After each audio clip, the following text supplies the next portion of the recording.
नमस्कार दोस्तों, आज का वीडियो एनजीओज के लिए बहुत इंपॉर्टेंट है। अगर आपको किसी भी तरह की फंडिंग चाहिए, चाहे वो क्राउड फंडिंग हो या एचएनआई की फंडिंग हो या सीएसआर फंडिंग हो, गवर्नमेंट से आपको कोई फंड्स लेना हो, तो ये किसी भी तरह की अगर आपको फंडिंग चाहिए तो आपको ये वीडियो बहुत ज़रूरी है आपको देखना।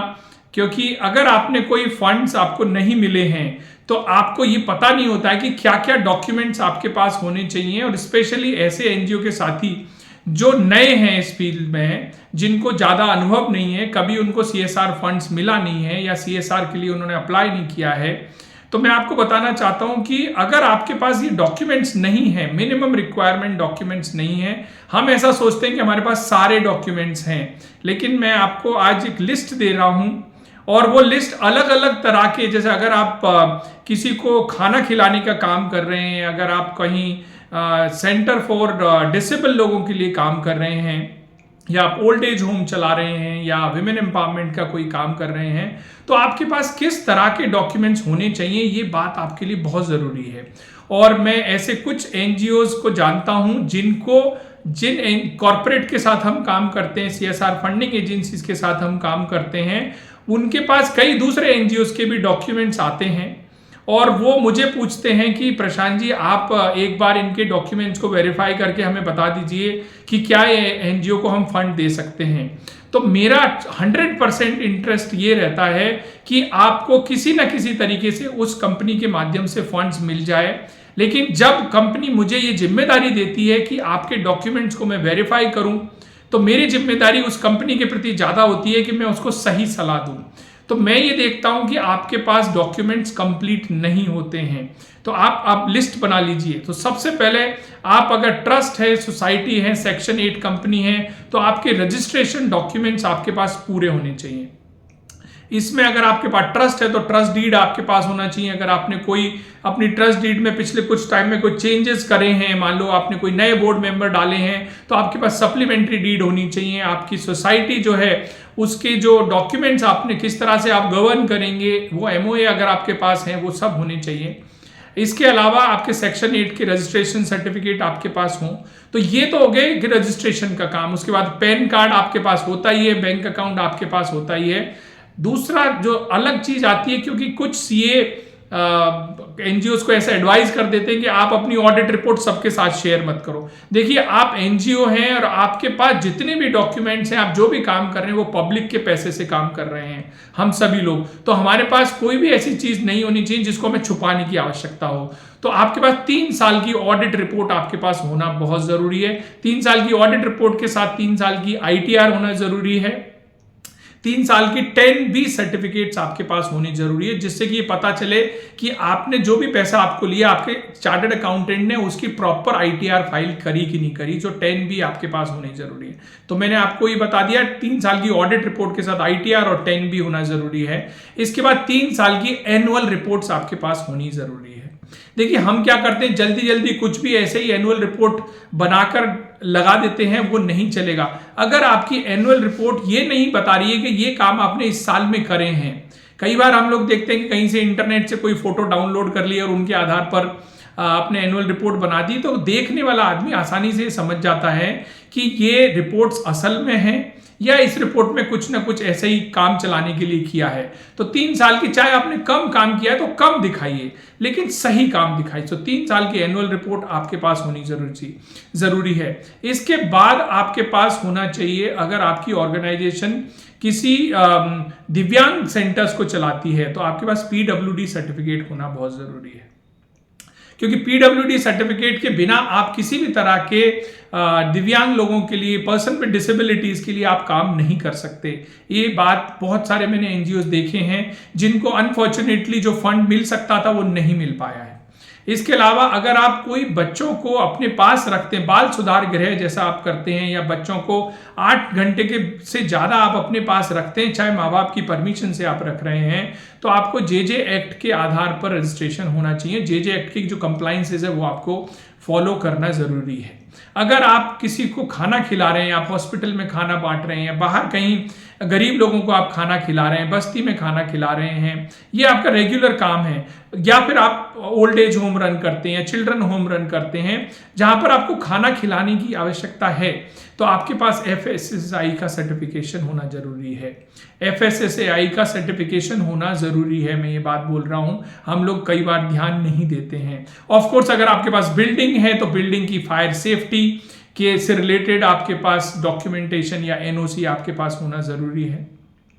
इसके बाद हमें जो जरूरी चीजें जो ध्यान रखनी है कि हमारे पास बैंक अकाउंट्स के स्टेटमेंट्स अगर डोनर आपका मांगता है तो आपके पास देने के लिए हमेशा अवेलेबल होने चाहिए। अगर वो कोई भी डोनर आपसे मांगता है कि बताइए कि आपको पिछले 3 साल में कौन कौन से डोनर्स ने पैसे दिए हैं, कितने पैसे दिए हैं, वो पैसे आपने कहाँ लगाए हैं, टॉप 5 डोनर्स कौन से हैं, टॉप 10 डोनर्स कौन से हैं, कौन कौन से कंपनी के लोग हैं, तो ये सारी जानकारी आपके पास हैंडी होनी चाहिए जिसको आप उनके साथ शेयर कर सकें।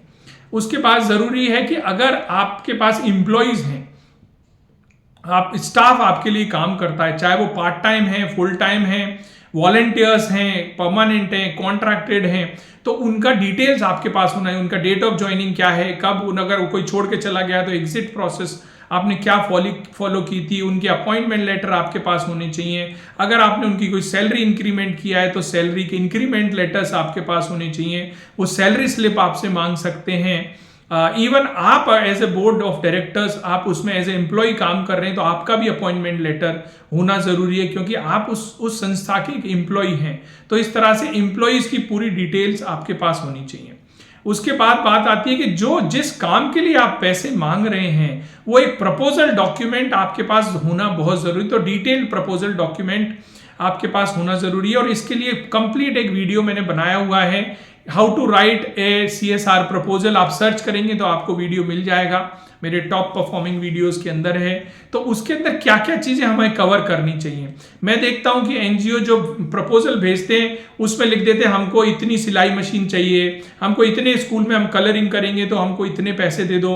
इसके बाद वो लिखते हैं कि हमें इतने स्कूल की बच्चियों के लिए हम लोग सैनिटरी पैड डिस्ट्रीब्यूट करेंगे, बस 4-5 लाइन में उन्होंने पूरा खर्चा बता दिया। ऐसा नहीं चलेगा, आपको प्रॉपर बताना पड़ेगा कौन से लोकेशन में आप काम कर रहे हैं, कौन सी आपकी टारगेट ऑडियंस है, आपको इस काम करने के बाद क्या इंपैक्ट आएगा। अगर आप स्किल सेंटर रन कर रहे हैं तो स्किल सेंटर रन करने के लिए रेंटल कहाँ है, उसकी बिल्डिंग कहाँ है, उसके कौन कौन ट्रेनर्स उसके होंगे, ये सारे डॉक्यूमेंट्स आपके पास होने जरूरी है, जिसके आधार पर कोई आपको CSR फंडिंग या क्राउड फंडिंग, या फिर अब मान लो मुझे ही आपको डोनेशन देना है तो मुझे भी ये सारी चीजें जाननी जरूरी है। तो आपको ये डॉक्यूमेंटेशन आपके पास रहने बहुत जरूरी है। तो मैंने आपको बताया 3 साल की ऑडिट रिपोर्ट, 10B ITR, 3 साल की एनुअल रिपोर्ट्स। उसके बाद आपने जो जो काम किए हैं उस काम किए हुए अगर वो चाहें तो उस पर्टिकुलर प्रोजेक्ट की एक अलग से रिपोर्ट भी आपसे मांग सकते हैं, तो प्रोजेक्ट वाइज रिपोर्ट्स भी आपके पास होनी चाहिए। आपके पास PWD सर्टिफिकेट होना चाहिए आपके पास, अगर आप डिसेबल लोगों के लिए काम कर रहे हैं। FSSAI का सर्टिफिकेट होना चाहिए अगर आप लोगों को खाना सर्व कर रहे हैं, खाना खिलाते हैं, ओल्ड एज होम है, चिल्ड्रन होम है, या किसी भी तरह के किसी रेजिडेंशियल सेटअप के अंदर आप लोगों को रखते हैं जहां पर आप ये सारी चीज सर्व कर रहे हैं, तो आपके पास ये सर्टिफिकेट होना जरूरी है। अगर आप बाल सुधार गृह चला रहे हैं, बच्चों को अपने पास रख रहे हैं, तो आपके पास जुवेनाइल जस्टिस JJ एक्ट के आधार पर जो भी कंप्लाइंसेस है वो आपको फुलफिल करनी जरूरी है। इसके साथ साथ आपको जो और डॉक्यूमेंट्स चाहिए, आपके पास नीति आयोग का दर्पण ID होना बहुत जरूरी है आजकल, क्योंकि नीति आयोग का दर्पण ID आजकल बैंकों के लिए भी मैंडेटरी कर दिया है कि किसी भी ट्रस्ट सोसाइटी और सेक्शन 8 कंपनी का अगर किसी बैंक में अकाउंट है तो उस अकाउंट को दर्पण ID से लिंक करना बहुत जरूरी है। तो आपने ये चीज देखा होगा कि दर्पण ID कितना इंपॉर्टेंट हो सकता है। इसके बाद अगर आप के पास 10 से ज्यादा लोग काम कर रहे हैं तो आपके पास PF और ESIC का सर्टिफिकेट होना बहुत जरूरी है। अगर आपने एम्प्लॉइज की लिस्ट में दिखाया कि आपके पास 15 लोग काम कर रहे हैं और आपके पास PF ESIC के सर्टिफिकेट नहीं है, तो कंपनी सोचेगी कि आप कंप्लाइंट नहीं है, तो you must have PF ESIC certificate. इसके बाद आप जहां पर आपका ऑफिस है उस ऑफिस का कोई एड्रेस है, तो उस एड्रेस का या तो आपके पास रेंटल होना चाहिए, रेंट एग्रीमेंट होना चाहिए, या फिर आपकी अपनी प्रॉपर्टी है तो उसके प्रॉपर्टी डॉक्यूमेंट्स आपके पास होने चाहिए। क्योंकि अगर आपने एनजीओ के नाम पर कोई प्रॉपर्टी ले रखी है तो आपके पास वो डॉक्यूमेंट होने जरूरी है, और इनको डिस्क्लोज करने में आपको कोई संकोच नहीं करना चाहिए। अगर आपके पास FCRA है तो आपको FCRA के जो एनुअल रिपोर्ट रिटर्न्स हैं वो आपके पास होने जरूरी हैं। और अभी सरकार ने एनुअल रिटर्न्स कर दिए हैं, लेकिन पिछले साल तक क्वार्टरली रिटर्न्स भी होते थे, तो अगर वो चाहें तो पिछले 3 साल के क्वार्टरली रिटर्न्स भी आपसे सरकार मांग सकती है।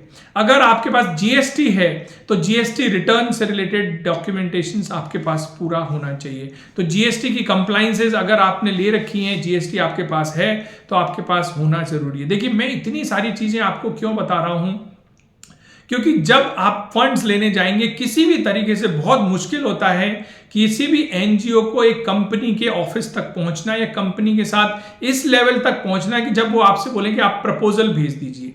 तो प्रपोजल अगर उन्होंने मांगा तो प्रपोजल के साथ साथ वो आपसे ये सारी डिटेल भी मांगते हैं।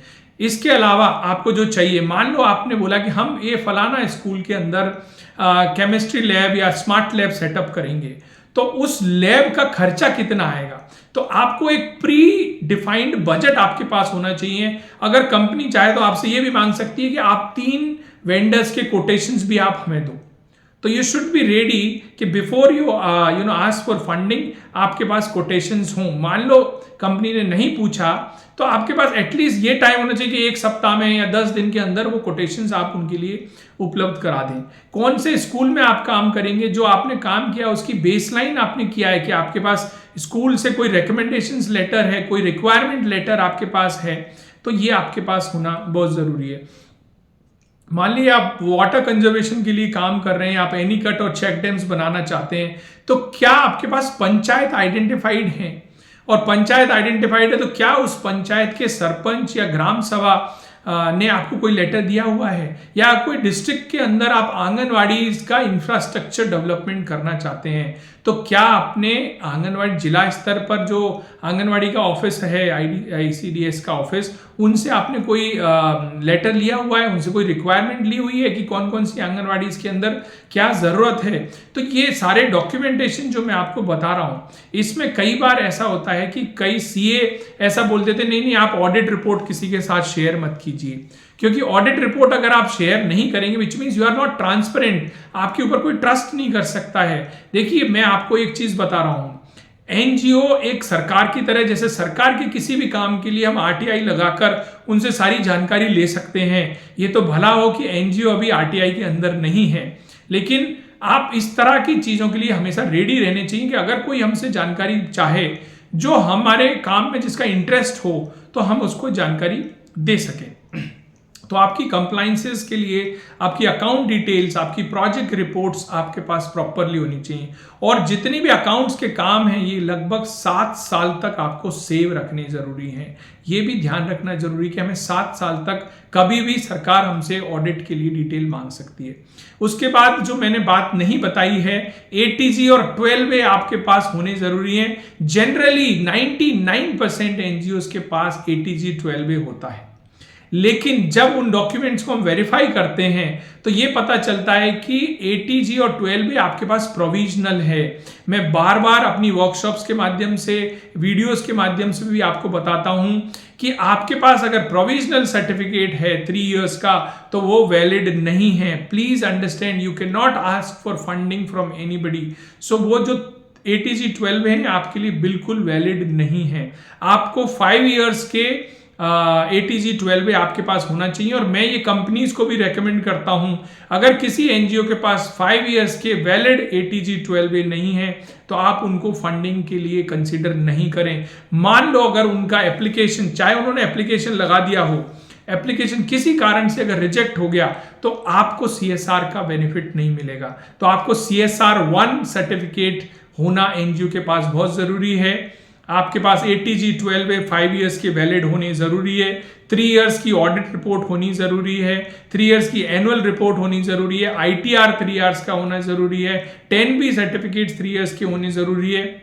अगर डोनर चाहे तो आपसे 10BD फॉर्म्स भी मांग सकते हैं कि आपको पिछले साल जो डोनर्स मिले थे उनमें से उनकी डिटेल हमें भेजिए, तो 10BD आपके पास होना चाहिए। और जो डोनर्स हैं उनको 10BE आपने दिया कि नहीं दिया ये आपके पास होना बहुत जरूरी है। अगर आपके पास FCRA है तो FCRA के एनुअल रिटर्न्स, FCRA के वैलिड सर्टिफिकेट, आपके पास FCRA के एक्सपेंसेस आपने कहाँ करें ये डिटेल आपके पास होनी जरूरी है। तो मिनिमम डॉक्यूमेंट जो किसी भी कंपनी को आपको देने हैं ये मैंने कुछ चीजें बताई हैं। अगर आपके 10 से ज्यादा लोग हैं तो आपके पास PFE SIC में आपको रजिस्ट्रेशन होना जरूरी है। अगर आप खाने से रिलेटेड किसी को फूड सर्व कर रहे हैं तो FSSAI का सर्टिफिकेट आपके पास होना जरूरी है। आप अगर दिव्यांग लोगों के लिए काम कर रहे हैं, पर्सन विद डिसेबिलिटीज के लिए काम कर रहे हैं तो PWD का सर्टिफिकेशन होना जरूरी है जो 5 साल के लिए ही वैलिड होता है। आप अगर बच्चों को बाल सुधार गृह की तरह या चिल्ड्रन होम की तरह रखते हैं, अपने पास रखते हैं, तो आपको JJ एक्ट के आधार पर JD एक्ट की कंप्लाइंस पूरी होनी जरूरी है। तो मैंने इतनी सारी चीजें बताई हैं जो बहुत जरूरी है। अगर आप सीरियसली फंड लेना चाहते हैं तो please make sure that you have all these documents ready, क्योंकि मेरे पास जितने भी NGOs के रेस्पॉन्सेज आते हैं वो बोलते हैं सर हमारे पास सब डॉक्यूमेंट हैं। और देखिए आपको ये वीडियो देखने के बाद आप अपने आप ये समझ लीजिए क्या आपके पास सारे डॉक्यूमेंट हैं। अब मैं बताता हूं कि सारे डॉक्यूमेंट होने के बाद भी आपके पास आपकी सारी सोशल मीडिया पर आपकी प्रेजेंस बहुत अच्छी होनी चाहिए, लिंक्डइन पर, फेसबुक पर, ट्विटर पर, जो भी, और जो NGO के डायरेक्टर्स हैं उनकी होनी चाहिए और NGO के खुद के पेज होने चाहिए। उनमें कम से कम 1000, 2000, 5000, 10,000 फॉलोअर होने जरूरी हैं। Please understand these things. आपके लिंक्डइन पर कनेक्शंस बहुत अच्छे होंगे तो आपको फंड, क्योंकि डॉक्यूमेंट के आधार पर कोई भी आपको पैसा नहीं देगा, आपकी प्रेजेंस देखेगा, आपके हिस्ट्री देखेगा, और हिस्ट्री पता चलता है सोशल मीडिया से। आपकी वेबसाइट बहुत एक्टिव होनी चाहिए। और जो चीज मैं अभी तक नहीं बताया हूं, आपकी ऑर्गेनाइजेशन का प्रेजेंटेशन होना बहुत जरूरी है। पावर पॉइंट प्रेजेंटेशन होना बहुत जरूरी है, ब्रीफ प्रेजेंटेशन होना बहुत जरूरी है। तो आपको ये सारे डॉक्यूमेंट जो मैंने बताए हैं इस वीडियो को आप बार बार देखें और लिस्ट बना लें। लिस्ट बनाकर आप चेकलिस्ट के आधार पर ये काम करें। और अगर आप ये सारी चीजें बहुत अच्छे से सीखना चाहते हैं तो जो नेक्स्ट वर्कशॉप होती है आप उसका हिस्सा बने, या मेरी रिकॉर्डेड वर्कशॉप है उसको भी आप ले सकते हैं। बट ये कोई मैंडेटरी नहीं है, मैं आपको ये बता रहा हूं। मेरी वर्कशॉप में आना या मेरी किसी भी ट्रेनिंग प्रोग्राम को लेना कोई जरूरी नहीं है आपके लिए। आप इन वीडियोस के माध्यम से भी सारी जानकारी इजीली ले सकते हैं। बहुत बहुत धन्यवाद, और वीडियोस को लगातार देखते रहें, लोगों के साथ शेयर करते रहें, जिससे कि और NGOs भी आपके साथ जुड़ सकें, उनके साथ मिलकर आप काम कर सकें। बहुत बहुत धन्यवाद। नमस्कार।